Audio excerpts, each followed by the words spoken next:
हमारा नाम अंतरनाथ जी है जी। आपका गांव? अपना गांव राजस्थान पाली जिला।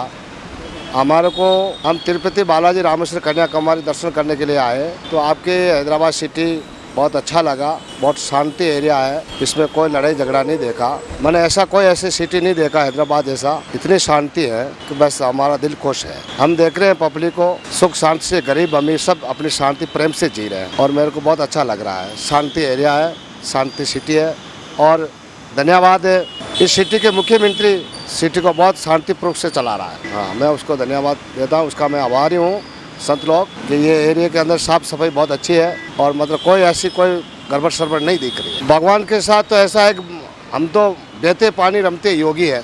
कभी केदारनाथ, गंगोत्री, यमुनोत्री, वैष्णो देवी, पूरे भारत में अपना भ्रमण होते रहता है। कभी ऐसा मिल जाता है साधु को, कभी खाना पेट भर के मिल जाता है और कभी जंगल के अंदर रास्ता काटना पड़ता है तो पते भी खाना पड़ता है, क्योंकि भक्ति चीज एक ऐसी होती है, भगवान की भक्ति करना सारी उम्र का काम हो जाता है। सनातन धर्म के अंदर सनातन धर्म को मजबूत बनाना, किसी इंसान के अंदर अंधेरा है, सही रास्ते में उसको ज्ञान देना, सही रास्ते पे आना, सनातन धर्म में लाना और सनातन धर्म का मतलब पक्का मजबूत जय बोलेना। वो हैदराबाद से एक आदमी है, उसका नाम बहिरी नरेश है। वो भगवान नहीं है, कोई भी नहीं है बोला। ऐसा नहीं है, देखो इंसान ही एक भगवान होता है, क्योंकि इंसान के अंदर आत्मा के अंदर परमात्मा है। अगर परमात्मा नहीं होगा तो इंसान क्या कर सकेगा। आत्मा एक परमात्मा का अंश है और परमात्मा का गुरु महाराज परमेश्वर है। परमात्मा का गुरु महाराज परमेश्वर है, परमेश्वर का शिष्य आत्मा है। आत्मा ही सब कुछ है और आत्मा एक निराकार है। आत्मा कभी मरती नहीं है, कभी जन्मती नहीं है।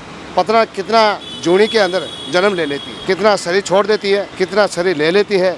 ये अजर अमर आत्मा है। अगर सरजीव और नरजीव तो एक पत्र होता है, वो तो कुछ कहता ही नहीं है। और जो सरजीव, चाहे पेड़ में समझो, पौधा में समझो, इंसान में समझो, किसी जानवर, पशु पक्षी में, किसी में, जिसमें जो आत्मा है वही परमात्मा का रूप है और परमात्मा एक परमेश्वर है। और आत्मा कभी आती नहीं है, कभी जाती नहीं है, कभी जन्म नहीं लेती। ये 4 युग से पहले ही आ गया था। तो आत्मा एक अजर अमर है और किसी मानव शरीर के अंदर आत्मा है, शुद्ध आत्मा है, तो वो भगवान का रूप है। देखो ऐसा है, टेम्पल मंदिर के अंदर जो बिजनेस कर रहा है वो तो अच्छा नहीं। हाँ, किसी यात्री आते हैं जो गुरु दक्षिणा देते हैं तो वो टेम्पल पे ही लगाया जाए। जैसे गौशाला है, जैसे पानी की सप्लाई है, जैसे गरीबों को खाना है, ऐसा खुद का नहीं होना चाहिए। डुप्लीकेट वापस अपनी जो मन की बात इंसान नहीं पहचान सकता है। मन की बात तो भगवान जानता है, भगवान से कोई बात छुपी नहीं होती है। भगवान घट घट और पल पल की जानता है। भगवान से चाहे कैसा भी तुम कर्म कर रहे हो तो भगवान तो देख रहा है, वो तो देख रहा है। वो घट एक एक सांस का हिसाब लेता है। 1,84,000 जोड़ी पूरी करने के बाद में भगवान मानव शरीर एक बार इंसान का रूप देता है और उसमें ही वो कुछ गंदा काम करता है तो फिर मानव शरीर वापस नहीं मिलेगा। फिर तो कुत्ते बन जाओगे, सूढ़े बन जाओगे, गधे बन जाओगे, फिर वो मानव शरीर वापस नहीं आए। फिर तो वो 1,84,000 यूनिट है। धन्यवाद।